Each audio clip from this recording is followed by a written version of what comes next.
La planète Terre. 4,5 milliards d'années d'évolution. Pourtant, tout va s'arrêter.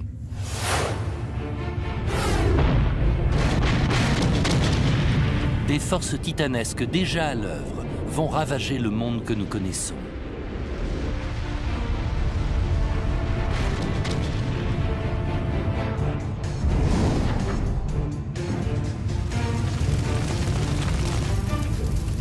Des scientifiques vont nous emmener dans un voyage époustouflant dans l'avenir,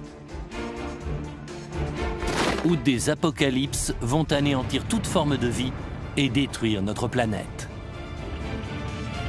Et le compte à rebours a déjà commencé.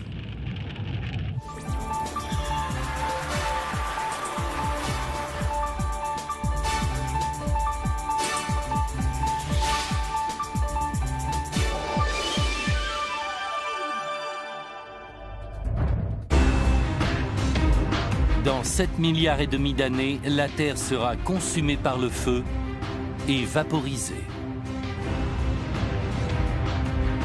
Mais à cette époque, elle ne sera plus qu'un monde étranger et dépourvu de vie.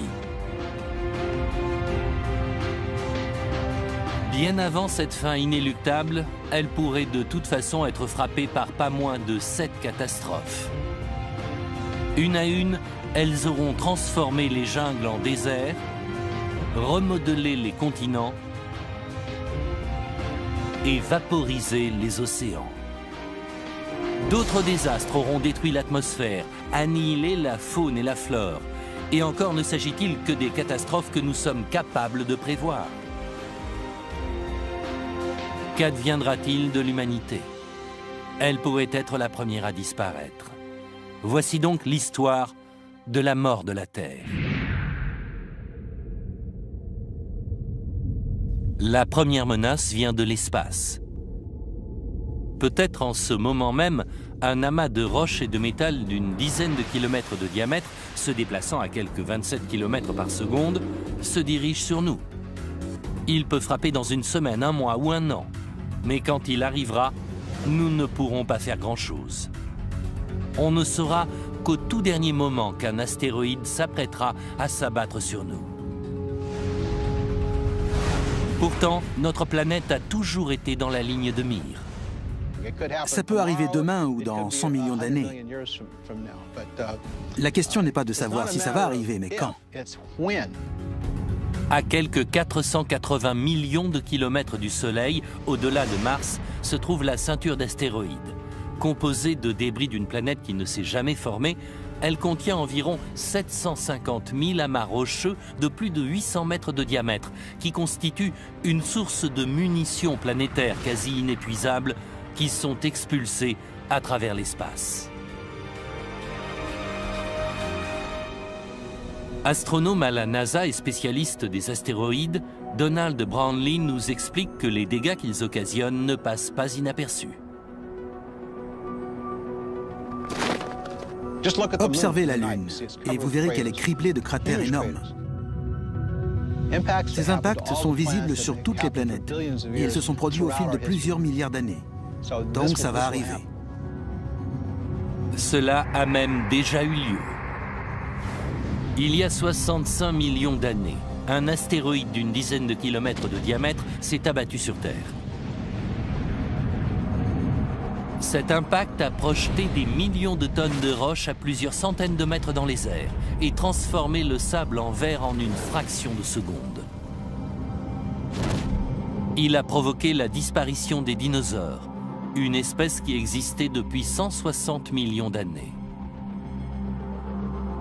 Quels sont les risques de voir un astéroïde frapper notre planète? À l'aide des impacts visibles sur la Lune, sur Mars et sur Mercure, Donald Brownlee peut répondre à cette question. La fréquence d'impact d'un corps d'une dizaine de kilomètres de diamètre, une comète ou un astéroïde comme celui qui a fait disparaître les dinosaures, est en moyenne de 1 tous les 100 millions d'années. À l'impact, il vaporise toutes les formes de vie dans un rayon de plusieurs kilomètres. À elle seule, la puissance du choc déforme et fissure la croûte terrestre, provoquant de violents séismes. La force des vents vient stimuler les vagues qui déferlent sous forme de tsunami. Quelques jours plus tard, un nuage de poussière masque le soleil et plonge la planète dans les ténèbres glaciales d'un hiver qui va durer plus d'1 an.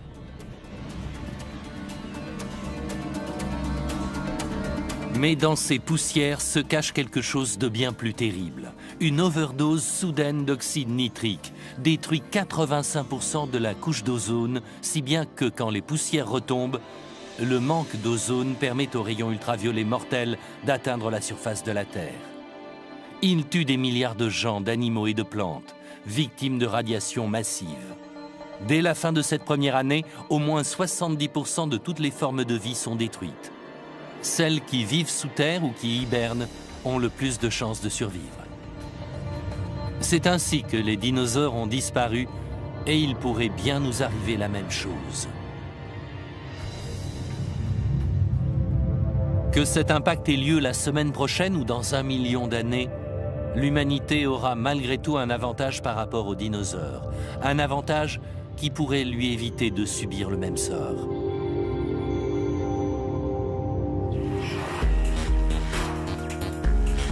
Notre ingéniosité technique pourrait nous permettre de construire des abris, voire d'empêcher l'astéroïde de s'abattre sur notre Terre en déviant sa course ou en le détruisant.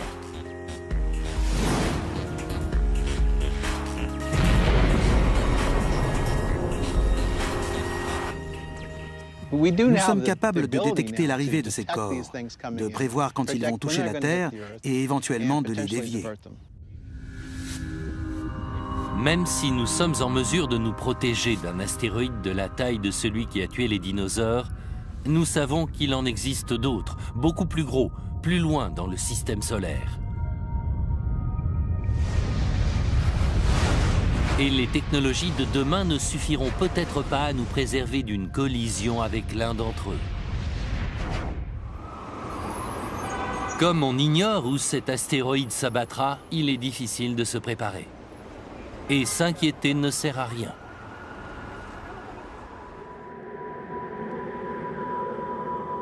Car il y a pire. Prévoir la venue de certaines catastrophes ne changera sûrement rien.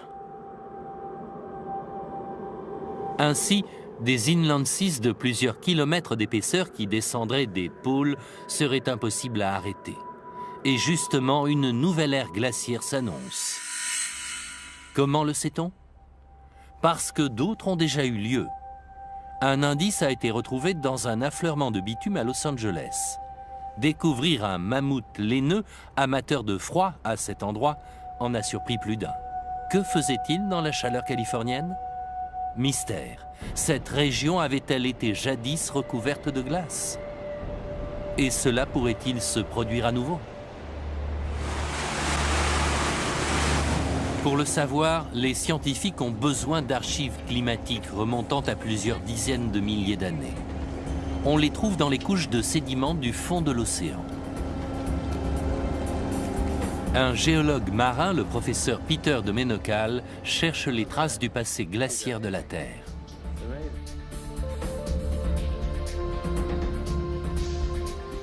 Les sédiments marins de grande profondeur sont des archives uniques en leur genre de l'histoire du climat, parce qu'ils s'accumulent en permanence et très lentement.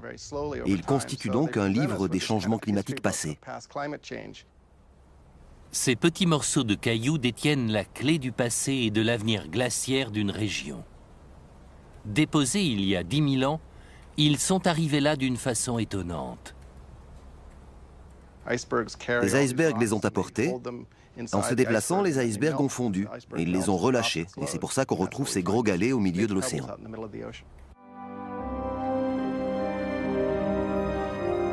Jadis, des icebergs flottaient donc au large de la Californie. En fondant, ils se sont débarrassés des cailloux qui sont tombés au fond de la mer.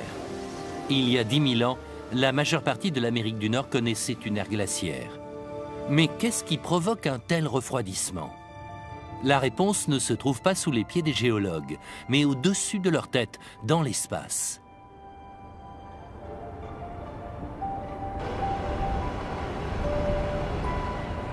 La Terre tourne autour du Soleil sur une orbite elliptique qui change petit à petit au fil du temps. Et l'inclinaison de notre planète par rapport à son étoile varie également. Les calculs montrent que les interactions entre ces changements peuvent faire passer un climat du chaud au froid et inversement. C'est ce qu'on appelle les cycles astronomiques de Milankovitch, du nom de leur découvreur. Les calculs d'orbite montrent que la Terre est passée d'une ère glaciaire à une période chaude il y a 10 000 ans. L'âge exact des sédiments du professeur de Ménocal. Ça a été un choc de découvrir la preuve qu'il y avait une correspondance aussi étroite entre les calculs astronomiques et les éléments géologiques. Les gens ont été stupéfaits. Qu'en est-il de l'avenir? Le phénomène s'appelle cycle de Milankovitch parce qu'il se répète encore et encore. Peter de Ménocal pense donc que la Terre va se retrouver plongée dans une nouvelle ère glaciaire d'ici 30 000 ans. Et la prochaine sera plus rude que la précédente, parce qu'au cours de la dernière ère glaciaire en date, il n'y avait que 5 millions d'êtres humains sur la planète. Bientôt, il y en aura 6 milliards. Pourrons-nous tous survivre ? Une couche de glace de plus de 3 km d'épaisseur pourrait recouvrir les terres. Des villes comme Londres ou New York se retrouveraient sous plusieurs centaines de mètres de glace. Le niveau des océans chuterait de 120 mètres, l'eau se figeant en glace. Des températures négatives pourraient régner pendant 100 000 ans. La chaîne alimentaire disparaîtrait, les plantes mourraient, étouffées par la glace. N'ayant plus rien à se mettre sous la dent, les herbivores finiraient par s'éteindre. La nourriture et les abris se raréfiant, la civilisation s'effondrerait et l'instinct de survie de l'homme prendrait le dessus. Pour Irwin Redlener, un spécialiste des réactions humaines face aux catastrophes travaillant à l'université de Columbia, beaucoup d'hommes ne survivront pas. Le plus gros défi, ça va être d'éviter de s'entretuer dans le cas d'un événement naturel comme une nouvelle ère glaciaire. Des exodes massifs pour fuir des conditions difficiles ont de quoi provoquer une concurrence énorme et aux conséquences mortelles entre les individus pour diverses ressources comme la nourriture, l'eau, l'énergie. Des milliards d'individus pourraient périr, d'immenses zones habitables étant dévorées par la glace. Mais d'autres survivront dans des bandes de verdure au nord et au sud de l'équateur. L'agriculture y perdurera, mais sera insuffisante pour nourrir les milliers de gens qui se battront pour son contrôle. Dans ces quelques zones encore viables, des hommes survivront. Mais la population sera considérablement réduite. La civilisation telle que nous la connaissons changera à tout jamais. Et il y a peu de chances pour que la prochaine ère glaciaire soit la dernière. Les grands Inland 6 continueront de progresser et de reculer, dévastant la vie et les civilisations. Mais à 250 millions d'années de nous, les choses empirent. La vie affronte une menace encore plus redoutable qui va la pousser au bord de l'extinction. Les mers vont mourir et les terres se transformer en désert.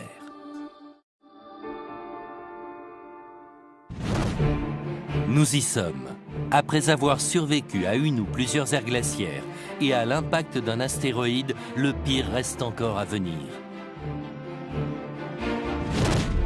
La surface de la planète est totalement méconnaissable.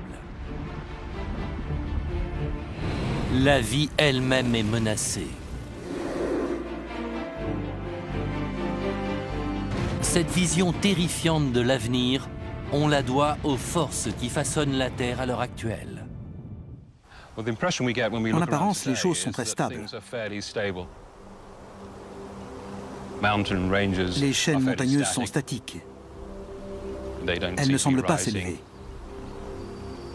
On sait que le niveau des mers monte, mais on ne le remarque guère. Mais si on regarde à plus long terme, sur une période de plusieurs millions d'années, et qu'on accélère le processus, on voit apparaître des phénomènes inattendus, comme la dérive des continents, l'élévation et l'abaissement des chaînes montagneuses. Ils se produisent depuis des millions d'années, et si on les accélère, on se fait une idée de ce qu'elles pourraient donner pour la fin du film. On peut considérer le présent comme une seule image de ce très long film. Ce voyage géologique dans l'avenir a commencé quand les gens ont été capables de voir le monde entier sur un plan. Au XVIIIe siècle, certains individus trouvaient qu'il y avait une similitude entre la découpe des côtes des continents qui bordent l'Atlantique. Mais ils n'imaginaient certainement pas que ces derniers avaient bougé. Mais à la fin du XXe siècle, les scientifiques comprennent que c'est exactement ce qui se passe. La vitesse est variable, mais en ce moment même, l'Amérique s'éloigne de l'Europe à raison de plus de 2,5 cm par an. À peu près la même vitesse à laquelle pousse un ongle. C'est ce qu'on appelle la tectonique des plaques. Elle nous révèle que la surface de la Terre se compose d'immenses plaques continentales qui bougent en permanence. Là où ces plaques se rencontrent, d'immenses montagnes sont projetées vers le ciel et des volcans crachent de la roche liquide. C'est ce qui façonne l'allure de notre planète.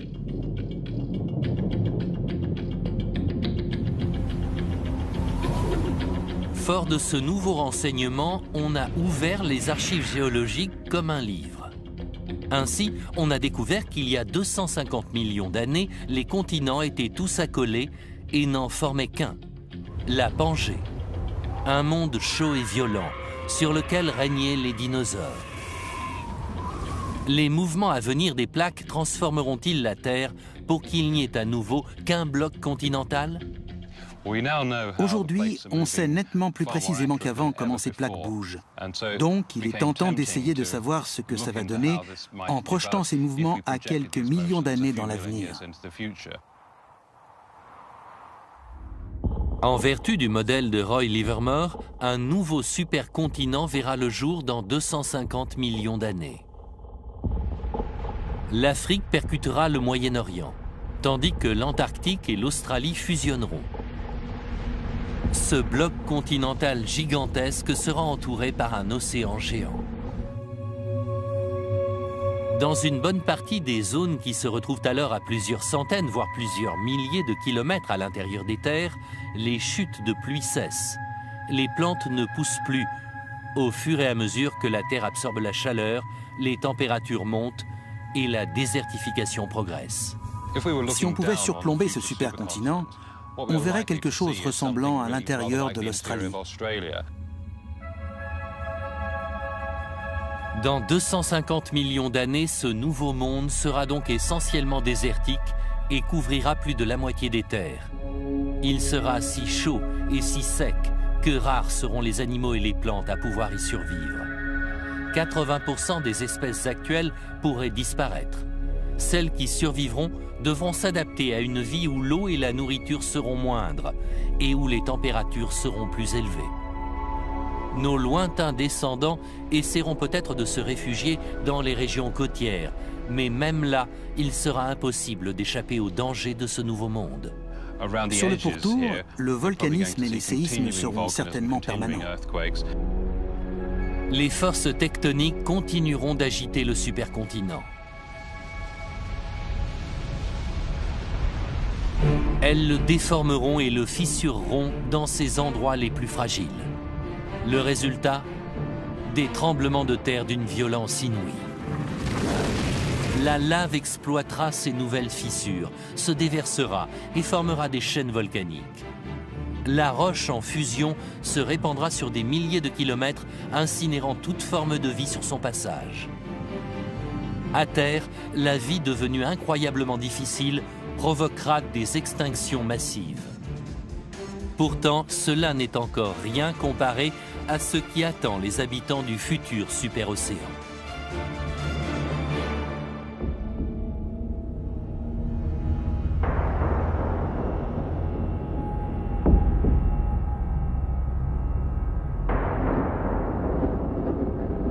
En analysant ce qui s'est passé jadis, on sait que la présence d'un bloc continental unique aura un effet dévastateur sur les océans. Une dose mortelle de dioxyde de carbone provoquera une extinction massive qui pourrait décimer jusqu'à 96% de la vie marine.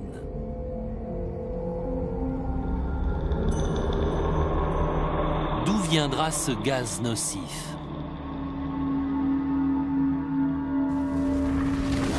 On connaît bien les plus gros producteurs naturels de CO2 de la planète et le futur supercontinent n'en manquera pas. Il s'agit des volcans. Pour comprendre comment le dioxyde de carbone qu'ils produisent conduira à une extinction massive de la vie marine, James Barry étudie ce qui est arrivé à un animal appelé brachiopode pendant des événements similaires. Les océans sont devenus beaucoup plus acides en raison de la présence de tout le CO2 rejeté par le volcanisme pendant 100 000 ans. L'acidité plus élevée de l'eau a causé l'extinction non seulement des brachiopodes, mais aussi de nombreuses autres espèces. James Barry essaie de comprendre ce qui se passe lorsque le taux de dioxyde de carbone augmente subitement.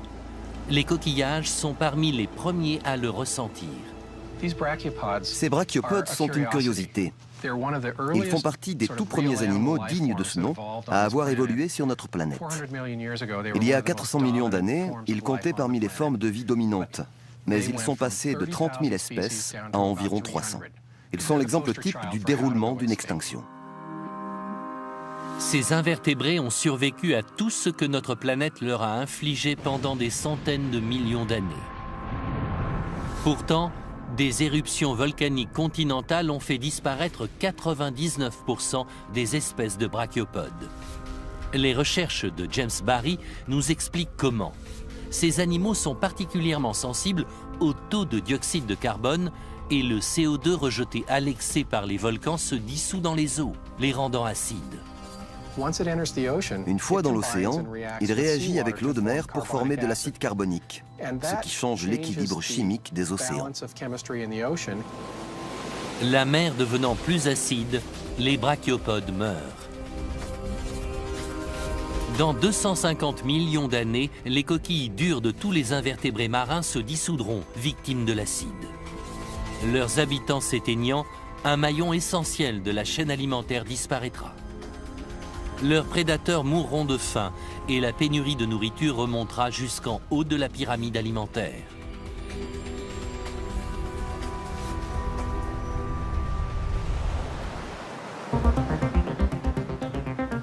Au même moment, une autre conséquence de l'apparition d'un seul supercontinent se fera sentir. 80% des espèces marines vivent près des côtes. Mais toutes les terres se retrouvant accolées, la longueur du littoral diminuera et la concurrence pour les meilleurs lieux de vie se fera impitoyable. Les côtes de ce supercontinent pourraient être 70% moins longues que celles d'aujourd'hui. Ce supercontinent sera donc très inhospitalier. Dans 250 millions d'années, le désert terrestre et l'océan acide auront provoqué une extinction telle que celle des dinosaures passera pour une anecdote. Pourtant, les plantes et les animaux capables de s'adapter survivront. Ce sera le cas des serpents et des araignées qui adorent tous deux la chaleur. Des buissons bas et robustes et certaines cactées survivront peut-être également. La vie résistera pendant 1 milliard d'années. Ça n'est qu'à ce moment-là que l'extinction commencera pour de bon et qu'elle fera disparaître toute vie terrestre.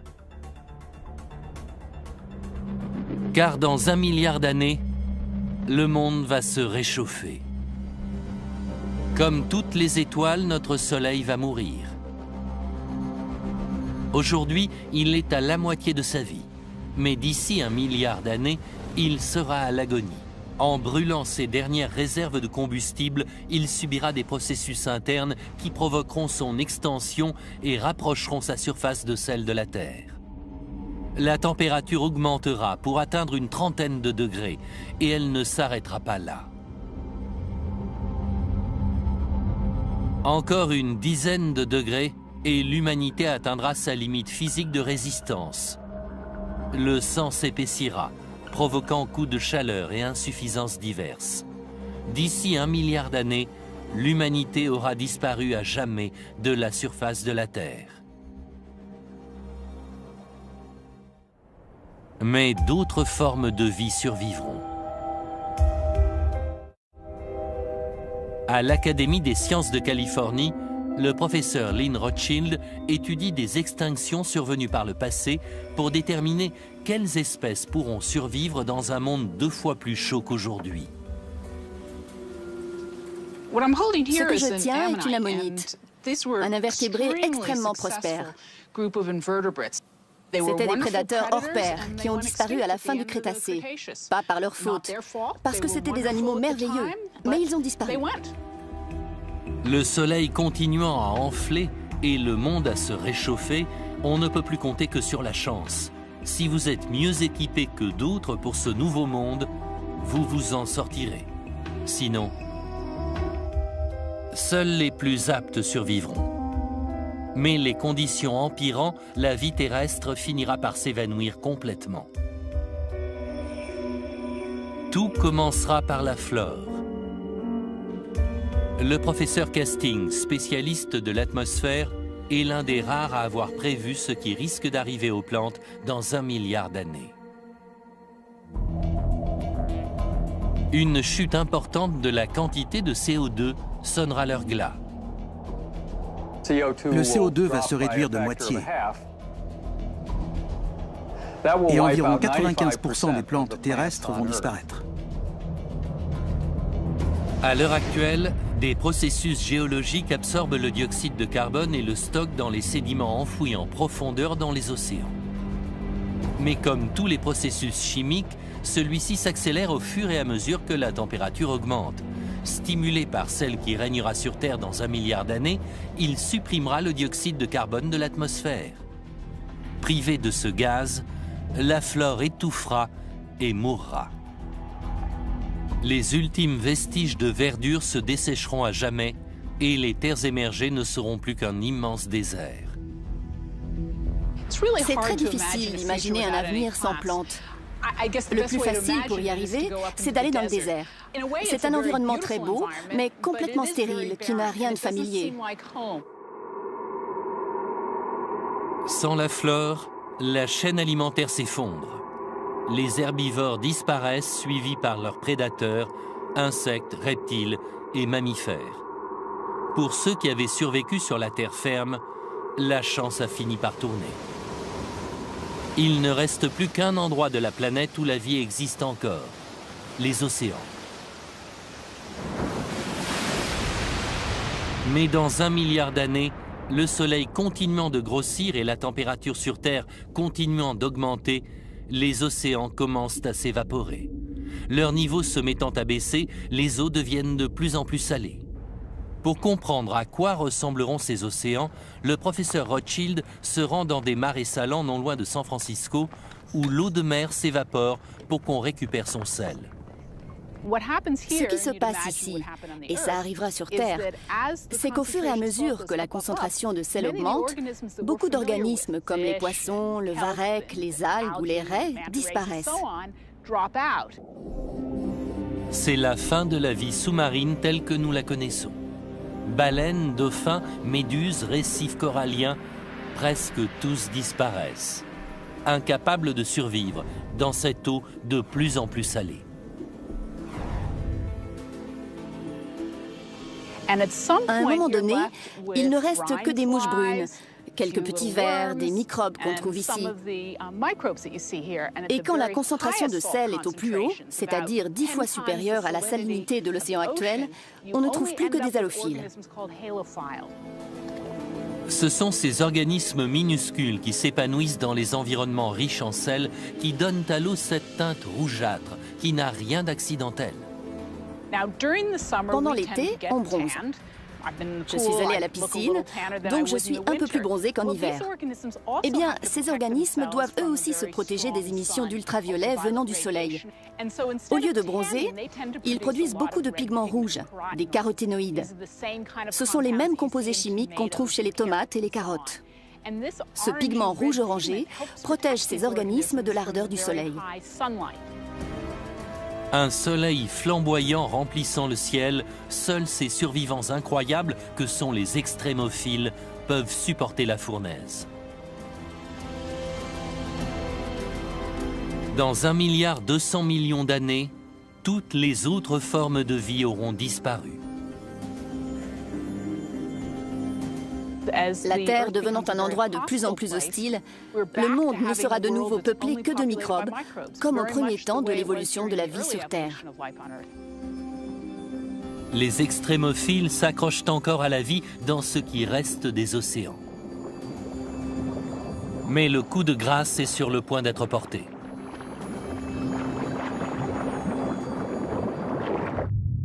La surface de la Terre est morte. Même les extrémophiles ont de plus en plus de mal à survivre dans quelques marigots saturés de sel. Ces océans sont à leur tour sur le point de disparaître. La luminosité du soleil fait monter la température moyenne à 38 degrés, plus du double de celle d'aujourd'hui. Le professeur James Castings s'intéresse aux effets dévastateurs de ce climat sur les océans.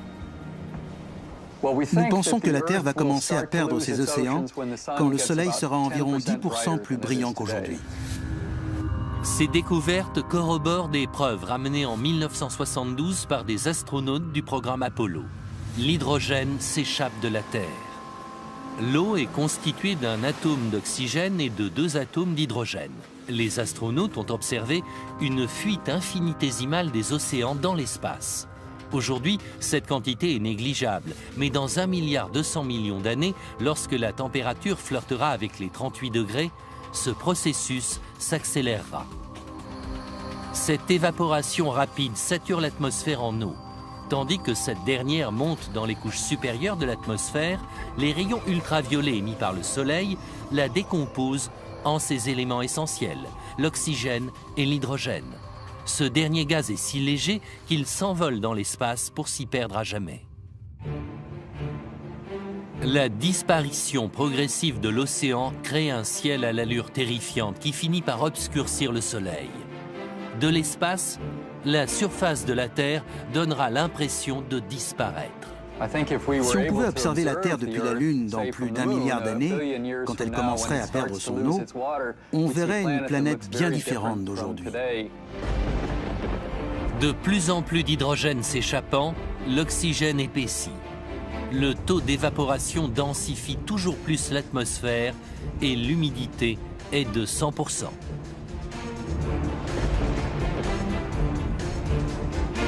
Les têtes des cumulonimbus sont plus élevées. À une centaine de kilomètres d'altitude, la chaleur et l'humidité bouillonnante créent des tempêtes plus violentes et plus puissantes que toutes celles qu'on a connues jusqu'alors. En raison de la grande quantité d'eau aspirée en surface jusque dans le ciel, de la glace se forme dans la haute atmosphère. Des chutes de grêle infernales se déchaînent, mais il fait tellement chaud en surface qu'aucun grêlon ne frappe la croûte terrestre. Avec une atmosphère aussi chargée en gaz, on ne verrait pas la surface. Et si on pouvait voir à travers les rayons ultraviolets, on verrait de grandes quantités d'oxygène fuir dans l'espace. Ce processus deviendrait visible et on se rendrait compte qu'il se passe quelque chose de terrible pour la planète. C'est un cercle vicieux. Plus il fait chaud, plus les océans s'évaporent, plus les cieux deviennent violents. C'est ce que les scientifiques appellent l'effet de serre.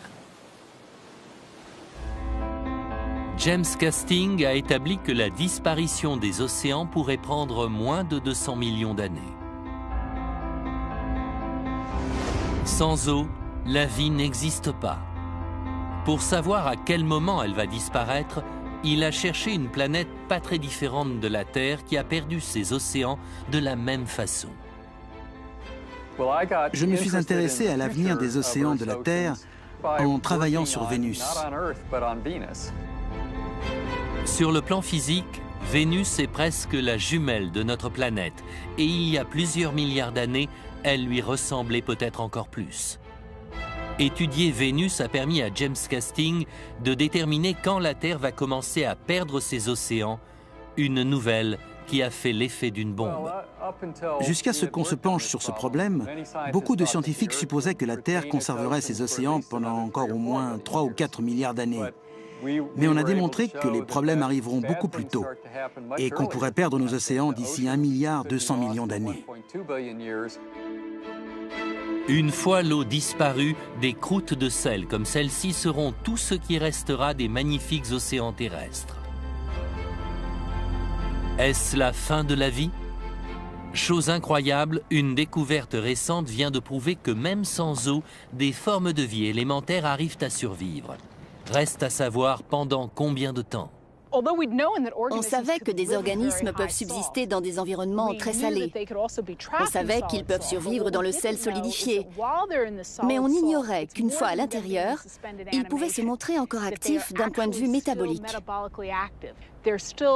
Ils continuent de respirer, de manger, d'excréter, de faire tout ce qui leur est nécessaire, mais de manière très ralentie. Pour nous, ça a été une découverte étonnante. Dans 1,4 milliard d'années, une fois les océans disparus, les extrémophiles seront donc toujours vivants, mais tout juste. Ces organismes survivront bien plus longtemps dans une croûte de sel, même en l'absence d'eau. Ils ne survivront pas éternellement, mais ils gagneront un peu de temps. Peut-être quelques millions d'années. À ce moment-là, leur principale défense sera leur couleur rouge qui les protégera des rayons du soleil. Et tant qu'ils vivront, ils transformeront l'allure de notre planète vue de l'espace. Quand les gens pensent à la Terre, ils imaginent toujours la jolie planète bleue, la perle bleue pâle dans les cieux. Mais en fait, pendant la moitié de l'histoire qui lui reste à vivre, ce sera une planète Barbie, une planète couverte de sel rose.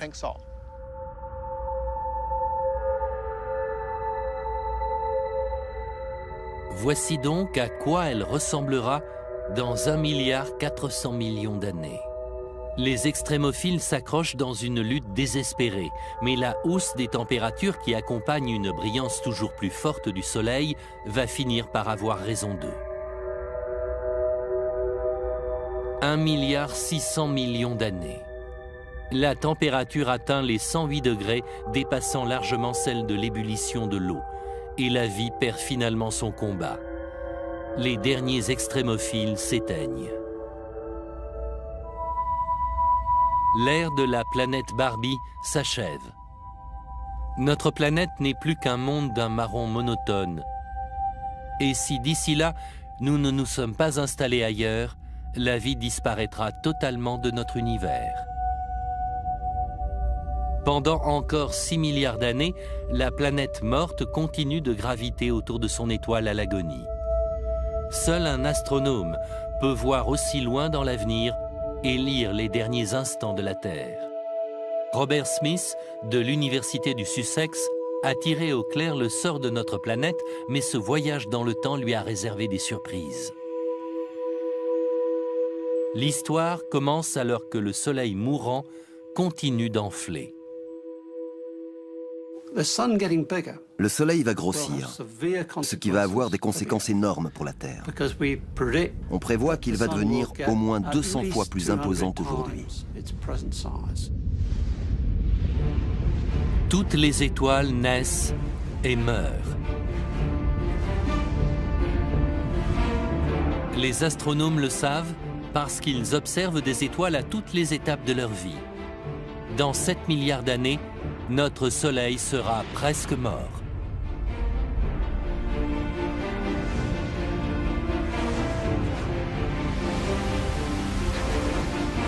Il sera 1000 fois plus brillant et 200 fois plus gros qu'aujourd'hui, mais continuera de grossir. La chaleur dissoudra la surface de la Terre, effaçant les derniers vestiges de ce qui faisait son originalité. Le Soleil continuant de grossir, les montagnes vont commencer à fondre. Au lieu d'avoir de hautes montagnes et des océans très profonds, on n'aura plus qu'une sphère à la surface uniforme, monotone et très très chaude.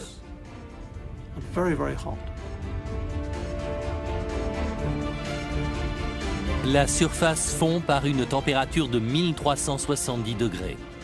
Couverte de métal à l'état liquide, la Terre totalement méconnaissable n'est plus qu'un monde étranger, dont la fin est proche. Les calculs de Robert Smith laissent cependant entendre qu'un sauvetage de dernière minute pourrait être envisageable.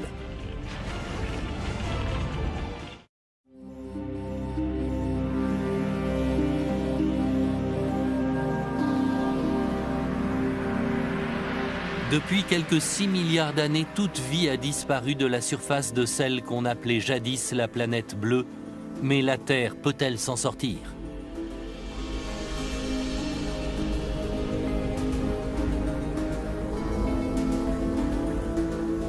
Au cœur du Soleil, l'hélium parvient à un stade critique.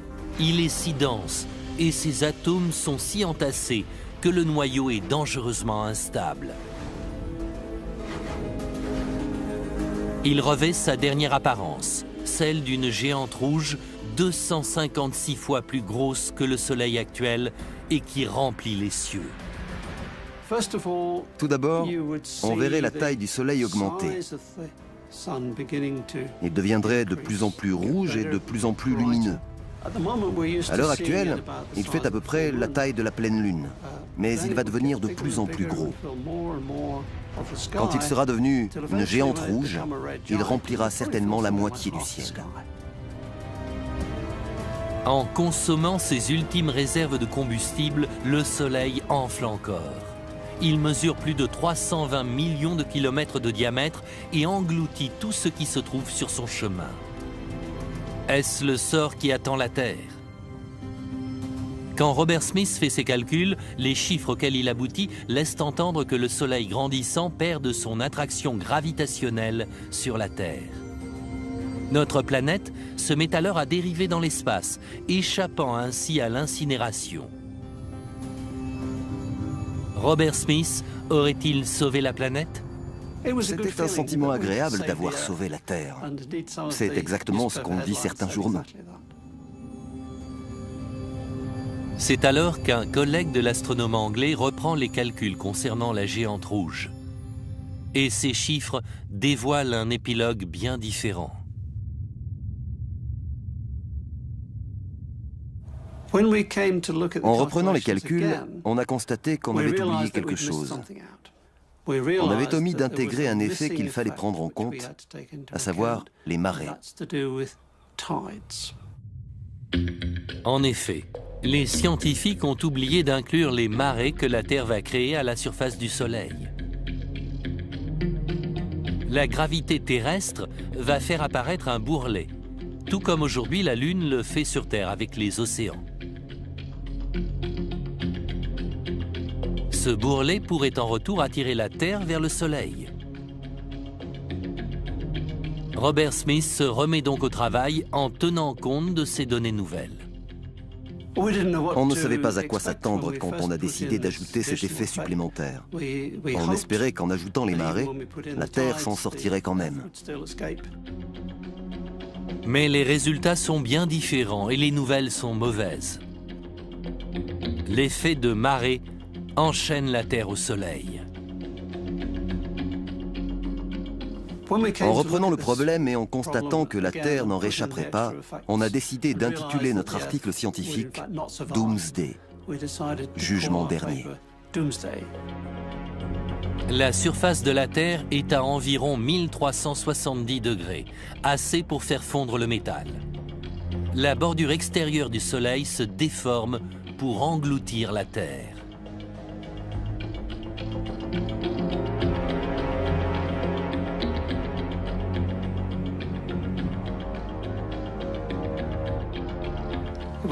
On a essayé d'imaginer la disparition de la Terre et voilà ce que ça donne. Elle sera comme un astéroïde qui traverse l'atmosphère terrestre aujourd'hui. Elle brûlera complètement ou se vaporisera, elle deviendra une partie du Soleil et on aura l'impression qu'elle n'a jamais existé. 12 milliards d'années d'histoire planétaire arrivent à leur terme. C'est la mort de la Terre, engloutie par les flammes, vaporisée par son soleil, réduite à un amas d'atomes.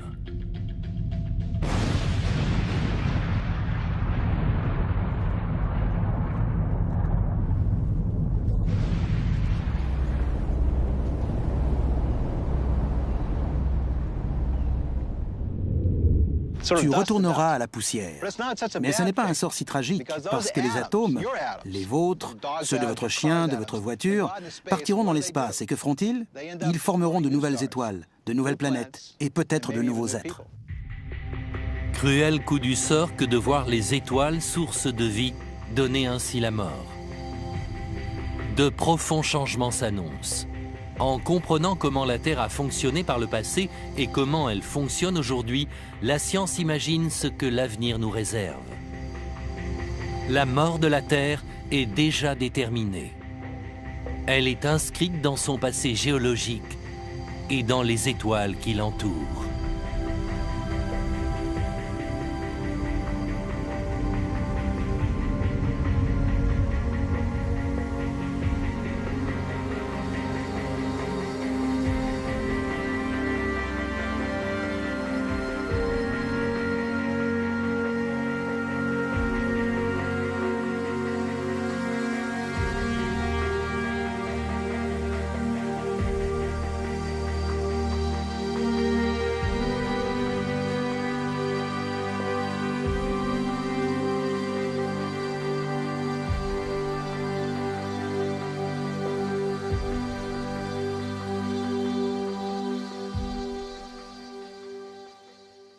Retrouvant accolée, la longueur du littoral diminuera et la concurrence pour les meilleurs lieux de vie se fera impitoyable. Les côtes de ce supercontinent pourraient être 70% moins longues que celles d'aujourd'hui. Ce supercontinent sera donc très inhospitalier. Dans 250 millions d'années, le désert terrestre et l'océan acide auront provoqué une extinction telle que celle des dinosaures passera pour une anecdote. Pourtant, les plantes et les animaux capables de s'adapter survivront. Ce sera le cas des serpents et des araignées qui adorent tous deux la chaleur. Des buissons bas et robustes et certaines cactées survivront peut-être également. La vie résistera pendant 1 milliard d'années.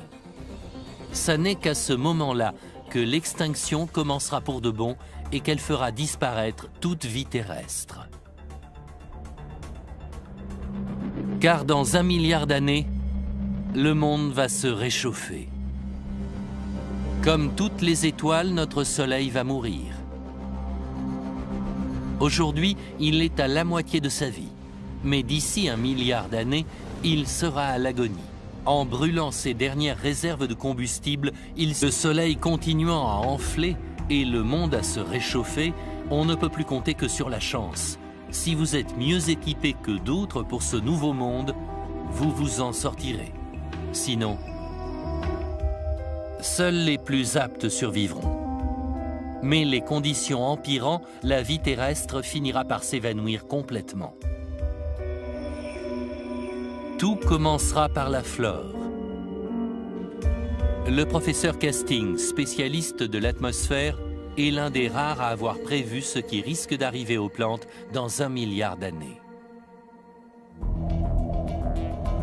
Une chute importante de la quantité de CO2 sonnera leur glas. Le CO2 va se réduire de moitié.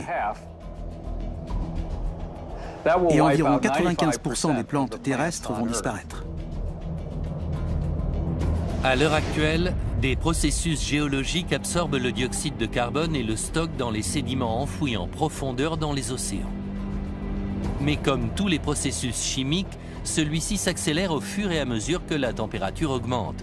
Stimulé par celle qui régnera sur Terre dans 1 milliard d'années, il supprimera le dioxyde de carbone de l'atmosphère. Privée de ce gaz, la flore étouffera et mourra. Les ultimes vestiges de verdure se dessécheront à jamais et... Les icebergs les ont apportés. En se déplaçant, les icebergs ont fondu et ils les ont relâchés. Et c'est pour ça qu'on retrouve ces gros galets au milieu de l'océan.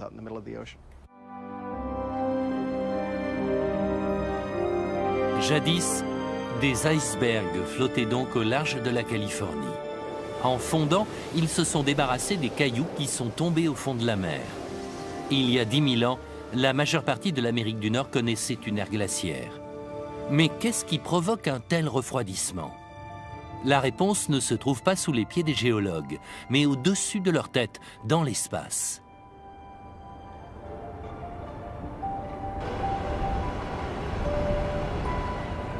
La Terre tourne autour du Soleil sur une orbite elliptique qui change petit à petit au fil du temps.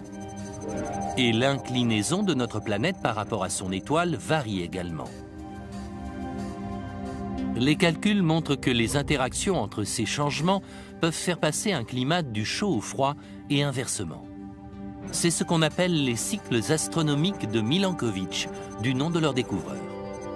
Les calculs d'orbite montrent que la Terre est passée d'une ère glaciaire à une période chaude il y a 10 000 ans. L'âge exact des sédiments du professeur de Ménocal. Ça a été un choc de découvrir la preuve qu'il y avait une correspondance aussi étroite entre les calculs astronomiques et les éléments de notre planète vue de l'espace. Quand les gens pensent à la Terre, ils imaginent toujours la jolie planète bleue, la perle bleu pâle dans les cieux.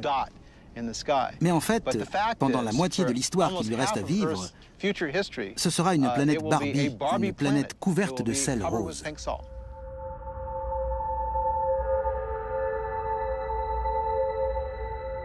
Voici donc à quoi elle ressemblera dans 1,4 milliard d'années.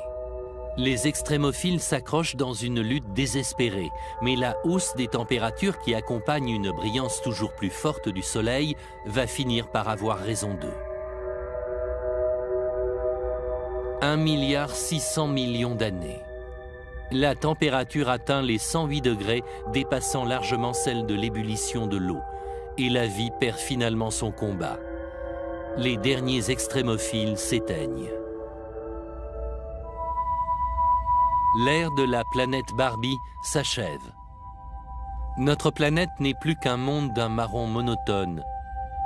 Et si d'ici là, nous ne nous sommes pas installés ailleurs, la vie disparaîtra totalement de notre univers. Pendant encore 6 milliards d'années, la planète morte continue de graviter autour de son étoile à l'agonie. Seul un astronome peut voir aussi loin dans l'avenir et lire les derniers ans. L'âge exact des sédiments du professeur de Ménocal. Ça a été un choc de découvrir la preuve qu'il y avait une correspondance aussi étroite entre les calculs astronomiques et les éléments géologiques. Les gens ont été stupéfaits. Qu'en est-il de l'avenir? Le phénomène s'appelle cycle de Milankovitch parce qu'il se répète encore et encore.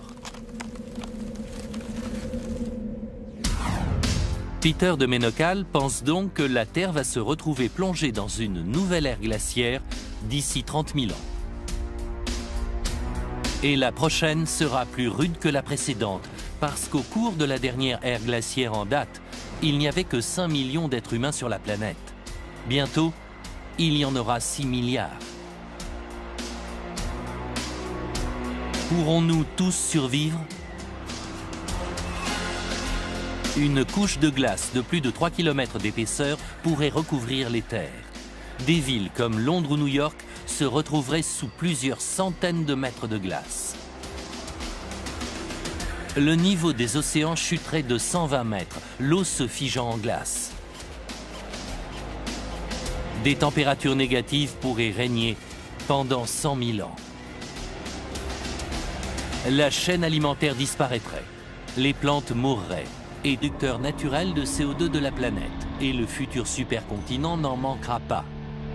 Il s'agit des volcans. Pour comprendre comment le dioxyde de carbone qu'ils produisent conduira à une extinction massive de la vie marine, James Barry étudie ce qui est arrivé à un animal appelé brachiopode pendant des événements similaires. Les océans sont devenus beaucoup plus acides en raison de la présence de tout le CO2 rejeté par le volcanisme pendant 100 000 ans. L'acidité plus élevée de l'eau a causé l'extinction non seulement des brachiopodes, mais aussi de nombreuses autres espèces. James Barry essaie de comprendre ce qui se passe lorsque le taux de dioxyde de carbone augmente subitement. Les coquillages sont parmi les premiers à le ressentir. Ces brachiopodes sont une curiosité. Ils font partie des tout premiers animaux dignes de ce nom à avoir évolué sur notre planète. Il y a 400 millions d'années, ils comptaient parmi les formes de vie dominantes, mais ils sont passés de 30 000 espèces à environ 300. Ils sont l'exemple type du déroulement d'une extinction. Ces invertébrés ont survécu à tout ce que notre planète leur a infligé pendant des centaines de millions d'années. Pourtant, des éruptions volcaniques continentales ont fait disparaître 99% des espèces de brachiopodes. Les recherches des terres, les chutes de pluie cessent. Les plantes ne poussent plus. Au fur et à mesure que la Terre absorbe la chaleur, les températures montent et la désertification progresse. Si on pouvait surplomber ce supercontinent, on verrait quelque chose ressemblant à l'intérieur de l'Australie. Dans 250 millions d'années, ce nouveau monde sera donc essentiellement désertique et couvrira plus de la moitié des terres. Il sera si chaud et si sec que rares seront les animaux et les plantes à pouvoir y survivre. 80% des espèces actuelles pourraient disparaître. Celles qui survivront devront s'adapter à une vie où l'eau et la nourriture seront moindres et où les températures seront plus élevées. Nos lointains descendants essaieront peut-être de se réfugier dans les régions côtières, mais même là, il sera impossible d'échapper aux dangers de ce nouveau monde. Sur le pourtour, le volcanisme et les séismes seront certainement permanents. Les forces tectoniques continueront d'agiter le supercontinent. Elles le déformeront et le fissureront dans ses endroits les plus fragiles. Le résultat, des tremblements de terre d'une violence inouïe. La lave exploitera ces nouvelles fissures, se déversera et formera des chaînes volcaniques terre. 4,5 milliards d'années d'évolution. Pourtant, tout va s'arrêter.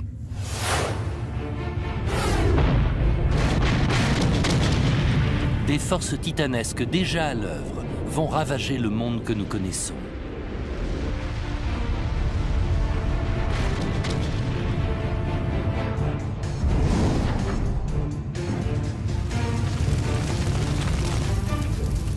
Des scientifiques vont nous emmener dans un voyage époustouflant dans l'avenir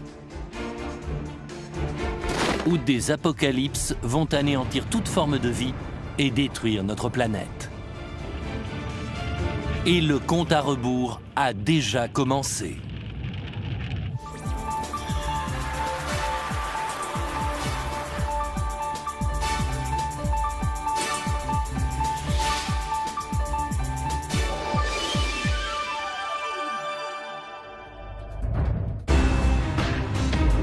Dans 7,5 milliards d'années, la Terre sera consumée par le feu et vaporisée. Mais à cette époque, elle ne sera plus qu'un monde étranger et dépourvu de vie. Bien avant cette fin inéluctable, elle pourrait de toute façon être frappée. Sauver la Terre. C'est exactement ce qu'ont dit certains journaux. C'est alors qu'un collègue de l'astronome anglais reprend les calculs concernant la géante rouge. Et ces chiffres dévoilent un épilogue bien différent.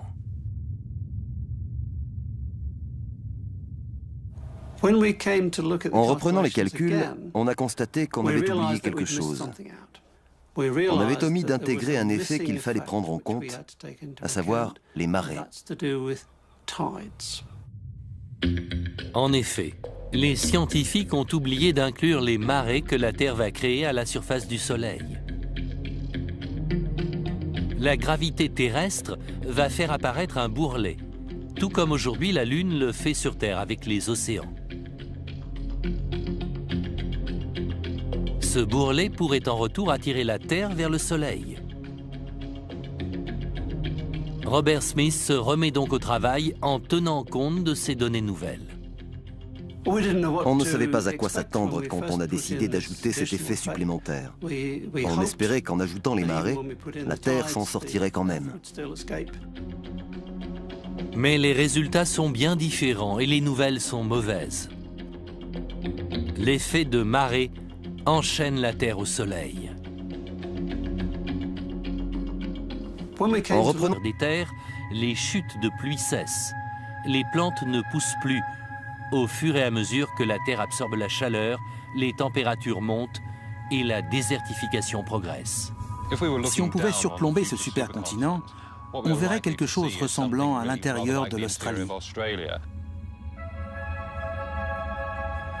Dans 250 millions d'années, ce nouveau monde sera donc essentiellement désertique et couvrira plus de la moitié des terres.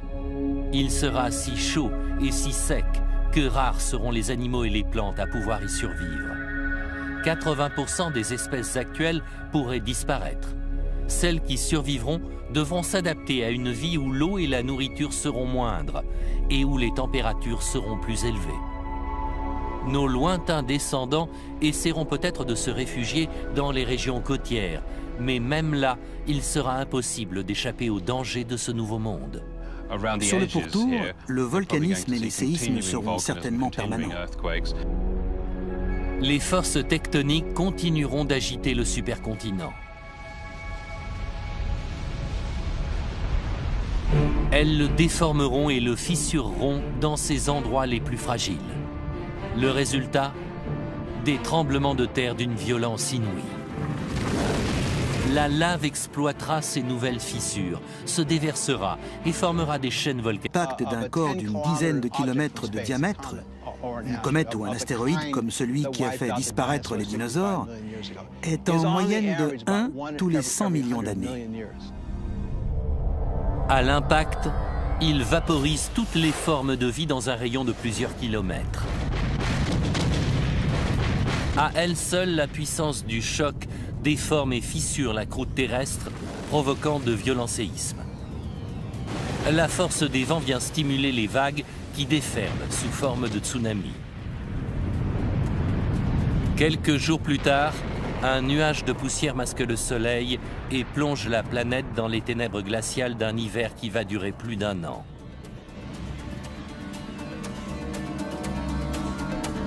Mais dans ces poussières se cache quelque chose de bien plus terrible. Une overdose soudaine d'oxyde nitrique détruit 85% de la couche d'ozone, si bien que quand les poussières retombent, le manque d'ozone permet aux rayons ultraviolets mortels d'atteindre la surface de la Terre. Il tue des milliards de gens, d'animaux et de plantes, victimes de radiations massives. Dès la fin de cette première année, au moins 70% de toutes les formes de vie sont détruites. Celles qui vivent sous terre ou qui hibernent ont le plus de chances de survivre. C'est ainsi que les dinosaures ont disparu et il pourrait bien nous arriver la même chose. Plusieurs millions d'années, et qu'on accélère le processus, on voit apparaître des phénomènes inattendus, comme la dérive des continents, l'élévation et l'abaissement des chaînes montagneuses. Ils se produisent depuis des millions d'années, et si on les accélère, on se fait une idée de ce qu'elles pourraient donner pour la fin du film. On peut considérer le présent comme une seule image de ce très long film. Ce voyage géologique dans l'avenir a commencé quand les gens ont été capables de voir le monde entier sur un plan.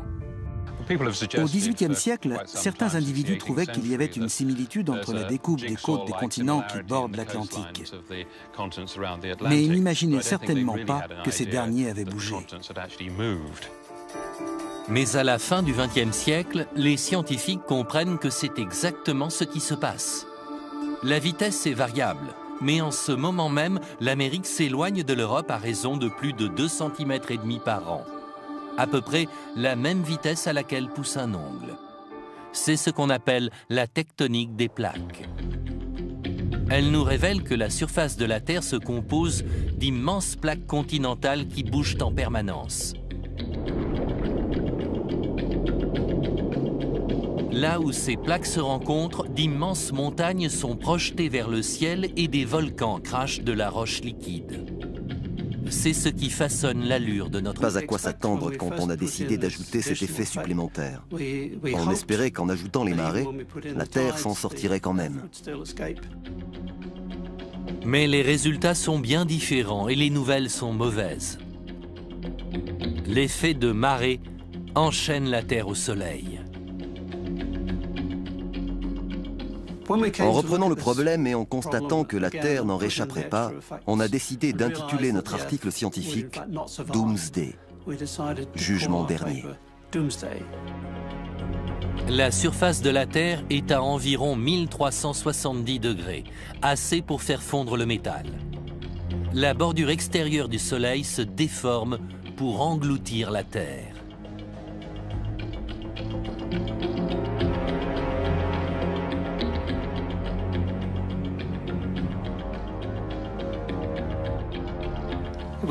On a essayé d'imaginer la disparition de la Terre et voilà ce que ça donne. Elle sera comme un astéroïde qui traverse l'atmosphère terrestre aujourd'hui. Elle brûlera complètement ou se vaporisera, elle deviendra une partie du Soleil et on aura l'impression qu'elle n'a jamais existé. 12 milliards d'années d'histoire planétaire arrivent à leur terme.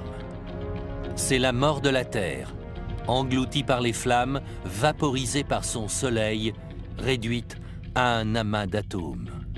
Composée de débris d'une planète qui ne s'est jamais formée, elle contient environ 750 000 amas rocheux de plus de 800 mètres de diamètre, qui constituent une source de munitions planétaires quasi inépuisables qui sont expulsées à travers l'espace. Astronome à la NASA et spécialiste des astéroïdes, Donald Brownlee nous explique que les dégâts qu'ils occasionnent ne passent pas inaperçus. Observez la Lune et vous verrez qu'elle est criblée de cratères énormes. Ces impacts sont visibles sur toutes les planètes et ils se sont produits au fil de plusieurs milliards d'années. Donc ça va arriver. Cela a même déjà eu lieu. Il y a 65 millions d'années, un astéroïde d'une dizaine de kilomètres de diamètre s'est abattu sur Terre. Cet impact a projeté des millions de tonnes de roches à plusieurs centaines de mètres dans les airs et transformé le sable en verre en une fraction de seconde. Il a provoqué la disparition des dinosaures, une espèce qui existait depuis 160 millions d'années. Quels sont les risques de voir un astéroïde frapper notre planète?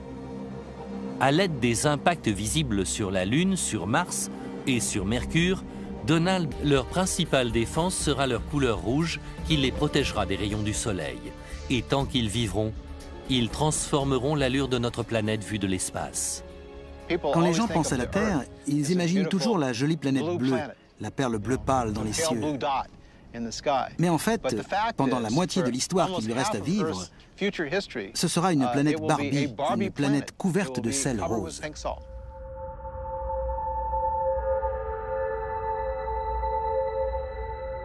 Voici donc à quoi elle ressemblera dans 1,4 milliard d'années.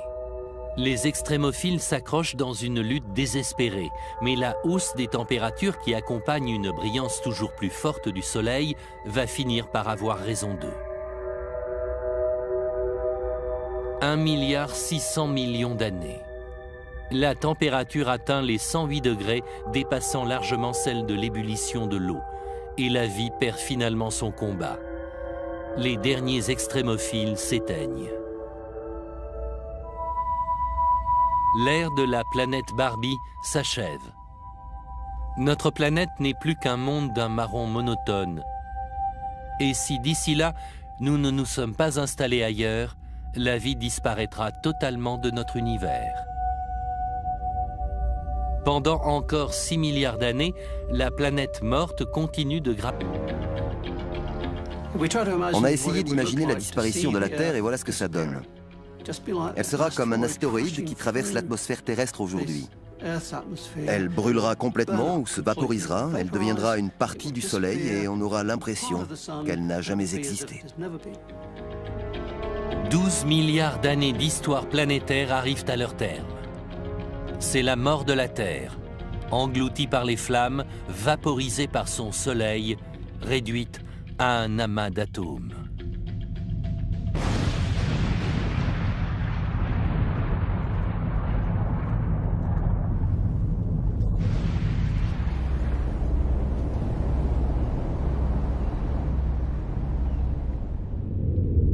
Tu retourneras à la poussière. Mais ce n'est pas un sort si tragique, parce que les atomes, les vôtres, ceux de votre chien, de votre voiture, partiront dans l'espace. Et que feront-ils? Ils formeront de nouvelles étoiles, de nouvelles planètes, et peut-être de nouveaux êtres. Cruel coup du sort que de voir les étoiles, source de vie, donner ainsi la mort. De profonds changements s'annoncent. En comprenant comment la Terre a fonctionné par le passé et comment elle fonctionne aujourd'hui, la science imagine ce que l'avenir nous réserve. La mort de la Terre est déjà déterminée. Elle est inscrite dans son passé géologique. Vécu sur la terre ferme, la chance a fini par tourner. Il ne reste plus qu'un endroit de la planète où la vie existe encore, les océans. Mais dans 1 milliard d'années, le Soleil continuant de grossir et la température sur Terre continuant d'augmenter, les océans commencent à s'évaporer. Leur niveau se mettant à baisser, les eaux deviennent de plus en plus salées. Pour comprendre à quoi ressembleront ces océans, le professeur Rothschild se rend dans des marais salants non loin de San Francisco, où l'eau de mer s'évapore pour qu'on récupère son sel. Ce qui se passe ici, et ça arrivera sur Terre, c'est qu'au fur et à mesure que la concentration de sel augmente, beaucoup d'organismes comme les poissons, le varech, les algues ou les raies disparaissent. C'est la fin de la vie sous-marine telle que nous la connaissons.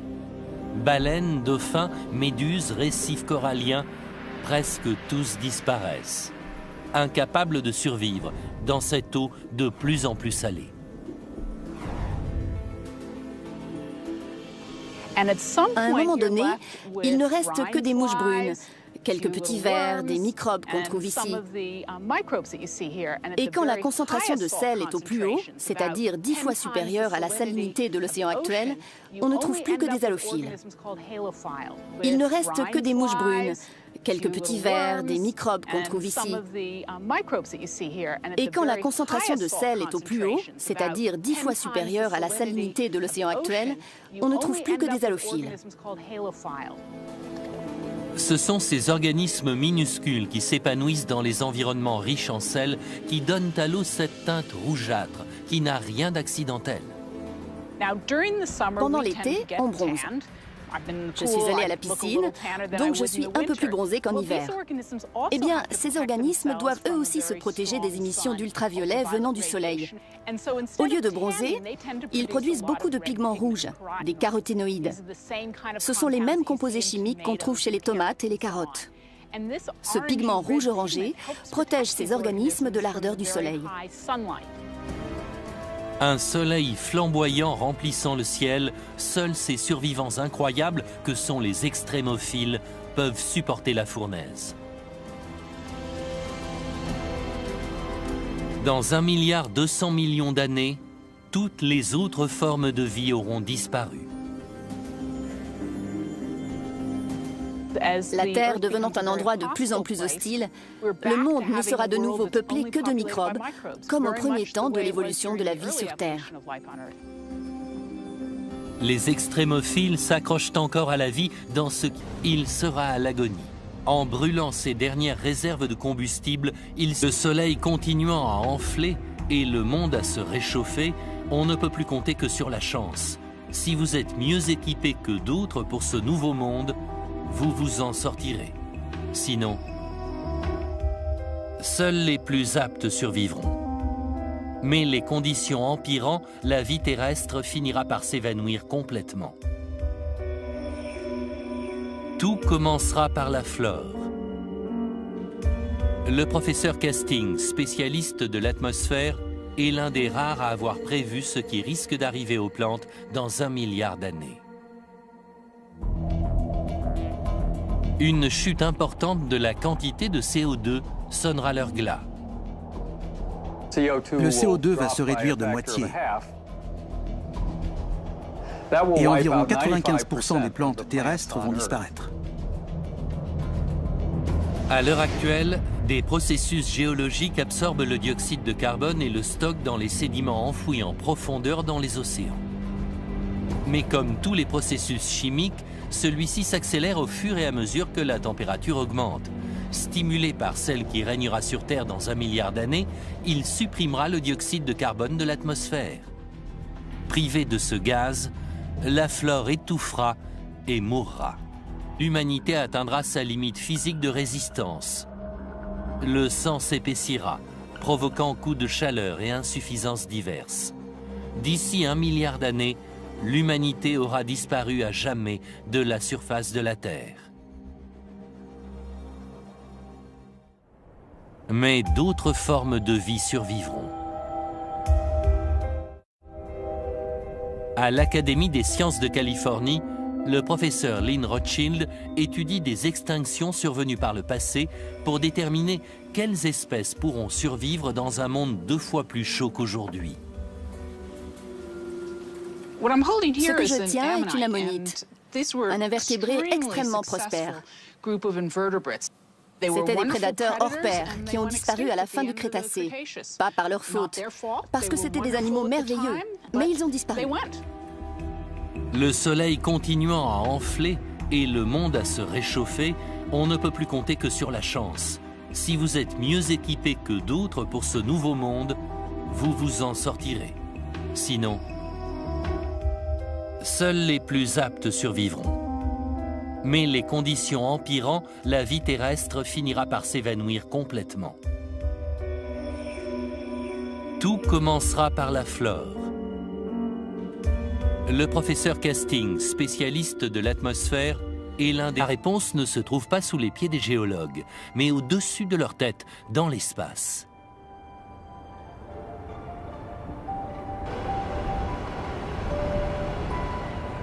La Terre tourne autour du Soleil sur une orbite elliptique qui change petit à petit au fil du temps. Et l'inclinaison de notre planète par rapport à son étoile varie également. Les calculs montrent que les interactions entre ces changements peuvent faire passer un climat du chaud au froid et inversement. C'est ce qu'on appelle les cycles astronomiques de Milankovitch, du nom de leur découvreur. Les calculs d'orbite montrent que la Terre est passée d'une ère glaciaire à une période chaude il y a 10 000 ans. L'âge exact des sédiments du professeur de Ménocal. Ça a été un choc de découvrir la preuve qu'il y avait une correspondance aussi étroite entre les calculs astronomiques et les éléments géologiques. Les gens ont été stupéfaits. Qu'en est-il de l'avenir ? Le phénomène s'appelle cycle de Milankovitch parce qu'il se répète encore et encore. Peter de Ménocal pense donc que la Terre va se retrouver plongée dans une nouvelle ère glaciaire d'ici 30 000 ans. Et la prochaine sera plus rude que la précédente, parce qu'au cours de la dernière ère glaciaire, l'humanité atteindra sa limite physique de résistance. Le sang s'épaissira, provoquant coups de chaleur et insuffisances diverses. D'ici 1 milliard d'années, l'humanité aura disparu à jamais de la surface de la Terre. Mais d'autres formes de vie survivront. À l'Académie des sciences de Californie, le professeur Lynn Rothschild étudie des extinctions survenues par le passé pour déterminer quelles espèces pourront survivre dans un monde 2 fois plus chaud qu'aujourd'hui. Ce que je tiens est une ammonite, un invertébré extrêmement prospère. C'étaient des prédateurs hors pair qui ont disparu à la fin du Crétacé, pas par leur faute, parce que c'étaient des animaux merveilleux, mais ils ont disparu. Le soleil continuant à enfler et le monde à se réchauffer, on ne peut plus compter que sur la chance. Si vous êtes mieux équipé que d'autres pour ce nouveau monde, vous vous en sortirez. Sinon, seuls les plus aptes survivront. Mais les conditions empirant, la vie terrestre finira par s'évanouir complètement. Tout commencera par la flore. Le professeur Casting, spécialiste de l'atmosphère, est l'un des vivants, mais tout juste. Ces organismes survivront bien plus longtemps dans une croûte de sel, même en l'absence d'eau. Ils ne survivront pas éternellement, mais ils gagneront un peu de temps. Peut-être quelques millions d'années. À ce moment-là, leur principale défense sera leur couleur rouge qui les protégera des rayons du soleil. Et tant qu'ils vivront, ils transformeront l'allure de notre planète vue de l'espace. Quand les gens pensent à la Terre, ils imaginent toujours la jolie planète bleue, la perle bleue pâle dans les cieux. Mais en fait, pendant la moitié de l'histoire qu'il lui reste à vivre, ce sera une planète Barbie, une planète couverte de sel rose.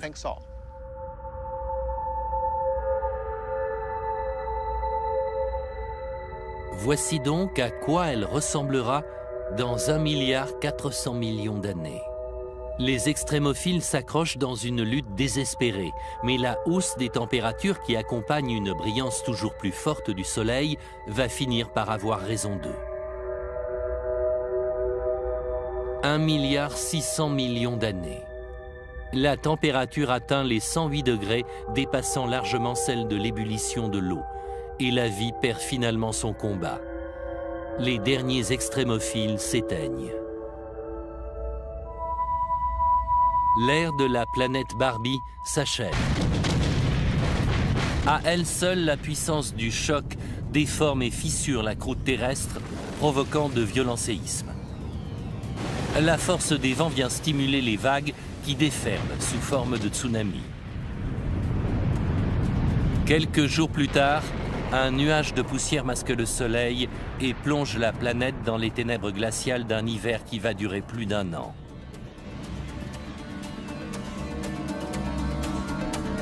Mais dans ces poussières se cache quelque chose de bien plus terrible. Une overdose soudaine d'oxyde nitrique détruit 85% de la couche d'ozone, si bien que quand les poussières retombent, le manque d'ozone permet aux rayons ultraviolets mortels d'atteindre la surface de la Terre. Il tue des milliards de gens, d'animaux et de plantes, victimes de radiations massives. Dès la fin de cette première année, au moins 70% de toutes les formes de vie sont détruites. Celles qui vivent sous terre ou qui hibernent ont le plus de chances de survivre. C'est ainsi que les dinosaures ont disparu et il pourrait bien nous arriver la même chose. Plusieurs millions d'années, et qu'on accélère le processus, on voit apparaître des phénomènes inattendus, comme la dérive des continents, l'élévation et l'abaissement des chaînes montagneuses.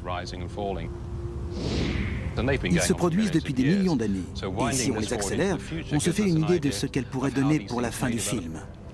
Les animaux sont particulièrement sensibles au taux de dioxyde de carbone et le CO2 rejeté à l'excès par les volcans se dissout dans les eaux, les rendant acides.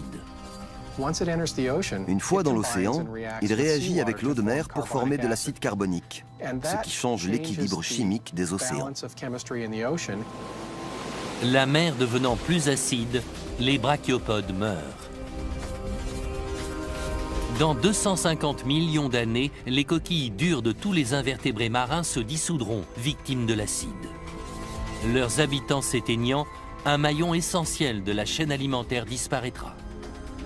Leurs prédateurs mourront de faim et la pénurie de nourriture remontera jusqu'en haut de la pyramide alimentaire.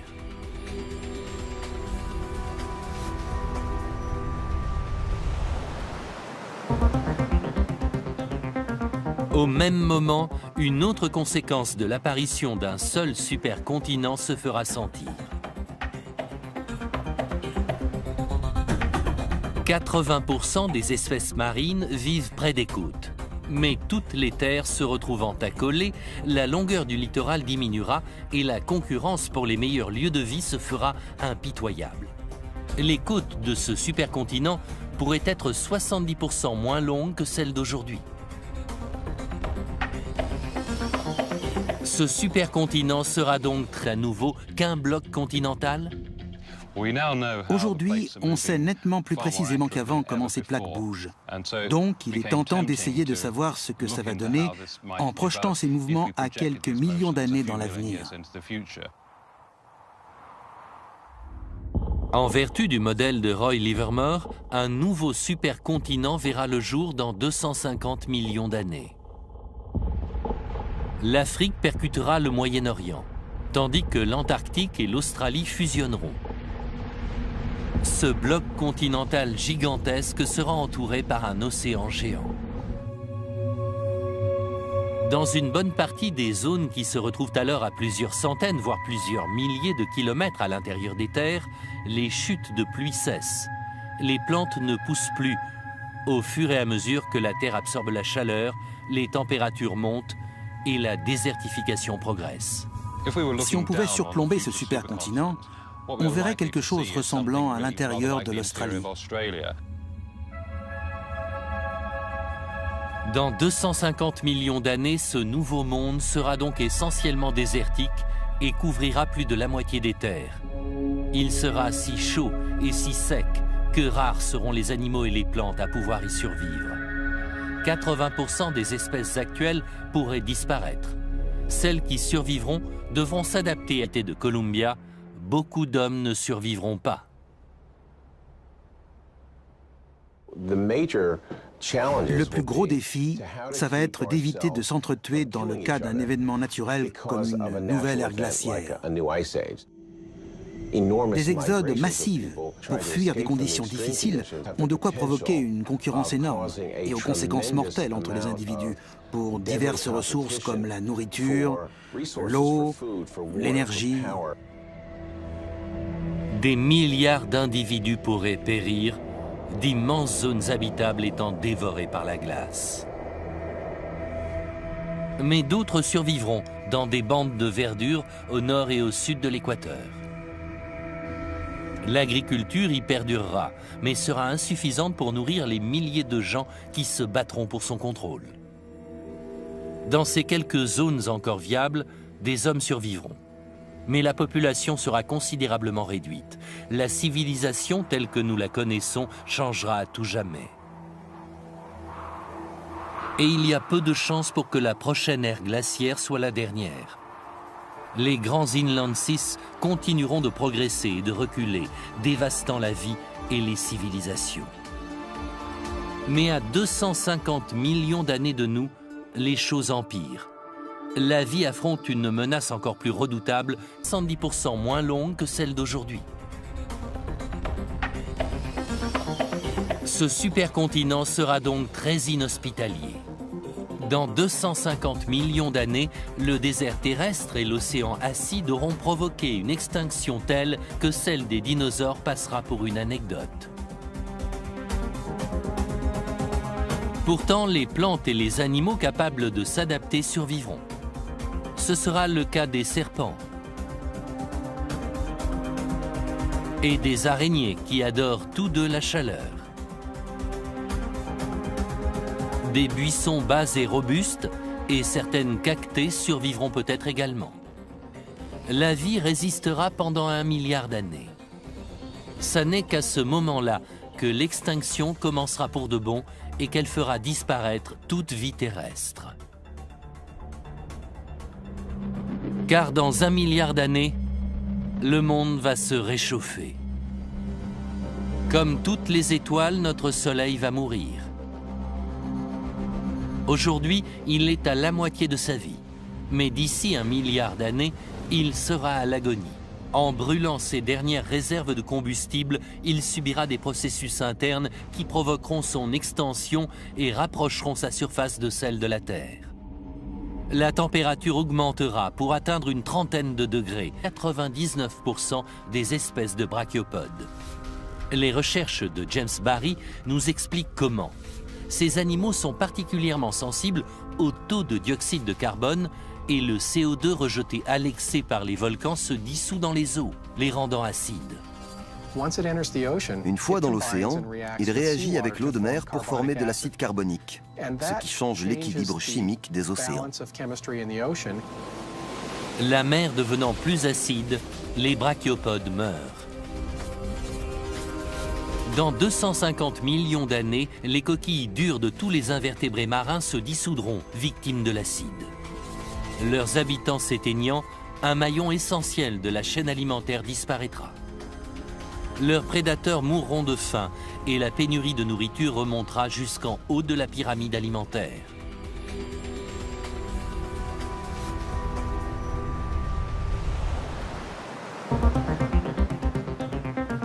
Au même moment, une autre conséquence de l'apparition d'un seul supercontinent se fera sentir. 80% des espèces marines vivent près des côtes.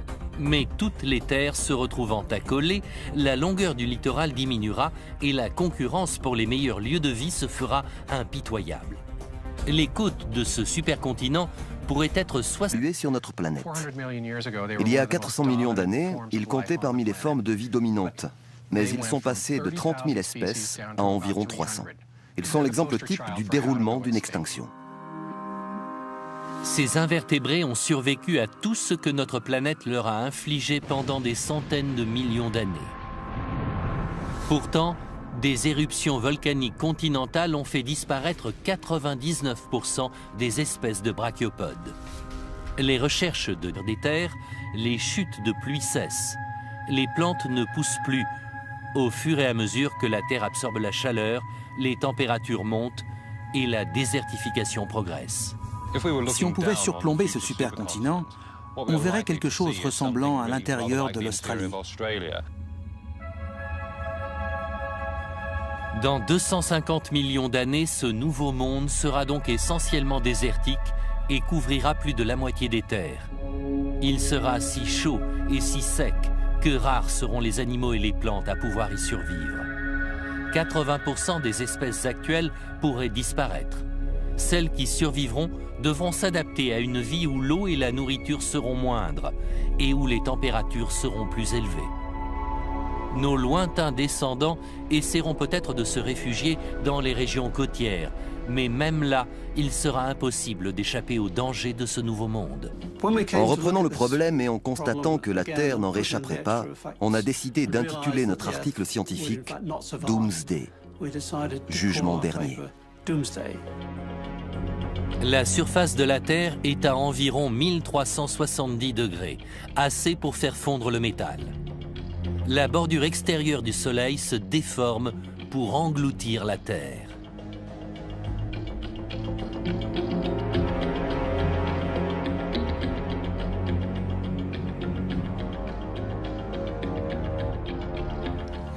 On a essayé d'imaginer la disparition de la Terre et voilà ce que ça donne. Elle sera comme un astéroïde qui traverse l'atmosphère terrestre aujourd'hui. Elle brûlera complètement ou se vaporisera, elle deviendra une partie du Soleil et on aura l'impression qu'elle n'a jamais existé. 12 milliards d'années d'histoire planétaire arrivent à leur terme. C'est la mort de la Terre, engloutie par les flammes, vaporisée par son Soleil, réduite à un amas d'atomes.